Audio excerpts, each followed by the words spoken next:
नमस्कार बच्चों, मैं अमरनाथ झा आपके समक्ष कक्षा 8वीं का गणित का वर्कशीट संख्या 35 लेकर के उपस्थित हुई है। दिनांक 3 दिसंबर 2021 के लिए है। हमारा टॉपिक है बीजीय व्यंजक तथा सर्वसम्मिकाएं।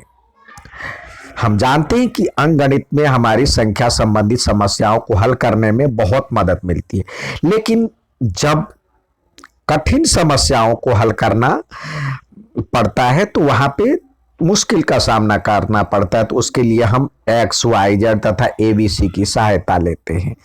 तो गणित की इसी शाखा को बीज गणित कहते हैं। आओ समझे। जैसे यहाँ पे त्रिभुज दिया हुआ है, तो त्रिभुज में देखिए, ध्यान से देखा जाए तो त्रिभुज में कितनी भुजाएं होती है? 1 2 3 भुजाएं होती है। 2 त्रिभुज में तो 6 भुजाएं, 3 त्रिभुज में 3 गुने 3, 4 त्रिभुज में 12। तो इस तरह से कहेगा। अब दे दिया जाए कि 100 में त्रिभुज के प्रतिरूप में कितने रेखाखंड होंगे, तो उसके लिए तो ये क्या है, एक के लिए हमने 3 रखा है, 3 गुने 1, ये 3 गुने 2 हो जाएगा, ये 3 गुने 3 हो जाएगा, 3 गुने 4 हो जाएगा, 3 गुने, क्योंकि 4 है इसमें ये, और 1 2 3 4 5।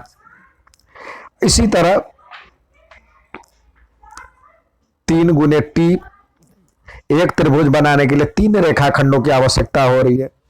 2 त्रिभुज बनाने के लिए 6 रेखाखंडों की आवश्यकता हो रही है, तो 3 गुने 2 लिख सकते हैं। 3 त्रिभुज बनाने के लिए 9 रेखाखंड, 3 गुने 3। तो इसी तरह प्रतिरूप से हम कोई नियम निकाल सकते। तो दिए देखिए, ये त्रिभुजों की संख्या, मान लीजिए त्रिभुज टी त्रिभुज है तो 3 गुने टी, यानी आवश्यक रेखाखंड की संख्या 3 गुने त्रिभुजों की संख्या, जितनी त्रिभुज है उसको 3 से गुणा कर देंगे। मान लीजिए जो कि टी हमने ले लिया त्रिभुज है, तो हम 3t लिख सकते हैं। इसके स्थान पर हम कुछ भी ले सकते हैं, 3 गुने एक्स भी ले सकते, कुछ भी ले सकते। हम अब दिया हुआ टी के स्थान पर अंग्रेजी के किसी भी अक्षरों का हम प्रयोग कर सकते हैं। अब टी के स्थान पर त्रिभुज की संख्या रखते जाए। त्रिभुज की संख्या 1 है तो ये हो गया 3, त्रिभुज की संख्या 10 है तो हो गया 10 3 30। तो इस तरह संख्या रखते जाए और रेखाखंडों की संख्या निकलती जाएगी। तो 3t में टी क्या है? एक चर है। चर का मान स्थिर नहीं रहता है। चर का मान होता है, चर मतलब बदलने वाला।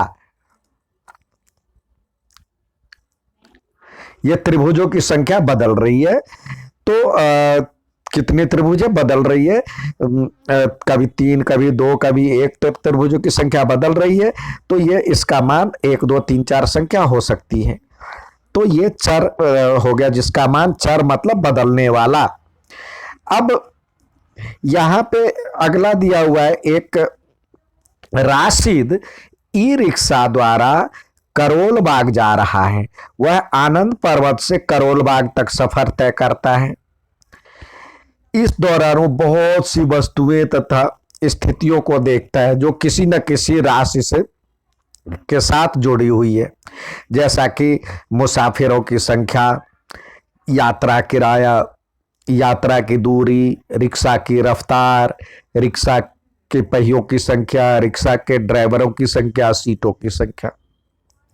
अब उपरोक्त ये घटना देख करके स्थित कह रहा है, जो कि उपरोक्त सफर के से जुड़ी हुई तरह तरह की राशियां प्राप्त हुई है, जिनसे कुछ राशियां अस्थायी और अर्थात कुछ बदल नहीं रही है, और कुछ ऐसी जो बार बार बदल रही है।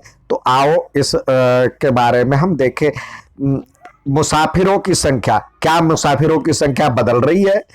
मुसाफिरों की संख्या रिक्शा पे तो कभी एक बैठेगी कभी उतरेगी, तो ये बदल रही है। तो ये लिखिए, हाँ बदल रही है।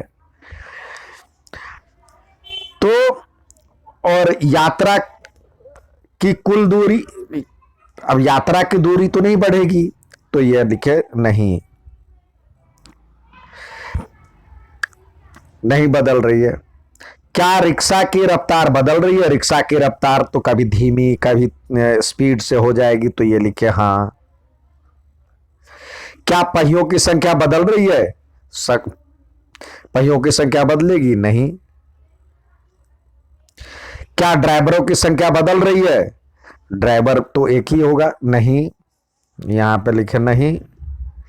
क्या सीटों की संख्या बदल रही है? गाड़ी में सीटों की संख्या तो बराबर ही रहेगी, तो नहीं। तो जिन राशियों का मान बदल रहे हैं वो चर कहलाता है। यानी सीटों की संख्या, मुसाफिरों की संख्या और इसकी रफ्तार जो है, जिसका मान बदल रहा है, चेंज हो रहा है, तो वो चर कहलाता है। जिन राशियों का मान स्थिर होता है वो अचर कहलाता है। ये अचर, कांस्टेंट, जिन राशियों के मान नहीं बदल रहे हैं वे अचर कहलाते हैं। अब यहां पे चर पे गोला लगाना है और इस पे चौकोर लगाना है, वृत्त। तो देखिए संख्या जो होता है, संख्या, वो संख्या अचर होता है। तो ये संख्या, इस पे ये लगा है, ये भी संख्या है। संख्या का वैल्यू तो हर जगह वैसे ही रहेगा, ये अचर हो गया। और ये चर हो गया, ये भी चर है, ये चर है, बदल जाएगा हर में। टी का मान बदलेगा, एम का मान बदलेगा। ये था आज का वर्कशीट। अच्छा लगे तो लाइक और सब्सक्राइब जरूर करें। धन्यवाद।